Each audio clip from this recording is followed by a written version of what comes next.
Nama Aibda Purnomo tidak asing lagi bagi warga Lamongan, Jawa Timur. Sosok polisi ini dikenal karena kebaikannya rela merawat ratusan orang dengan gangguan jiwa atau ODGJ. Kanit bin Polmas Satbinmas Polres Lamongan, Aibda Purnomo memiliki jiwa sosial dan kemanusiaan untuk merawat ODGJ untuk sembuh dari belenggu tersebut.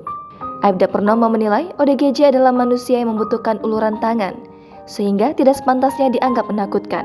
Purnomo bercerita, dirinya mulai merawat gelandangan hingga ODGJ saat bertugas menjadi Babin Kantipnas beberapa tahun lalu.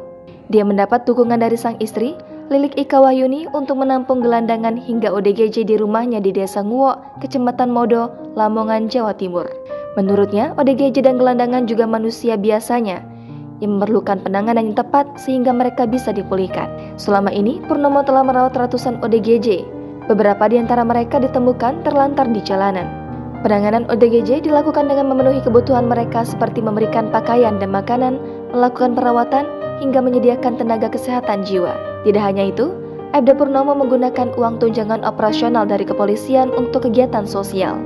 Dia membantu orang yang membutuhkan, siswa yatim piatu, hingga perawatan dan menyembuhkan ODGJ. Kurang lebih 2 tahun, Purnomo menggunakan uang tunjangannya untuk aksi sosial tersebut. Lama-kelamaan, banyak warga kemudian ikut membantu, sehingga Purnomo bersama beberapa orang kemudian memutuskan mendirikan yayasan sosial Berkas Bersinar Abadi pada tanggal 5 Mei 2017. Aibda Purnomo juga mendapat apresiasi dari Kapolres Lamongan AKBP Yakob Silvana Della Reska. Bahkan, Kapolres menilai bahwa kegiatan Purnomo juga cermin dedikasi anggota Polri yang ikhlas membantu masyarakat.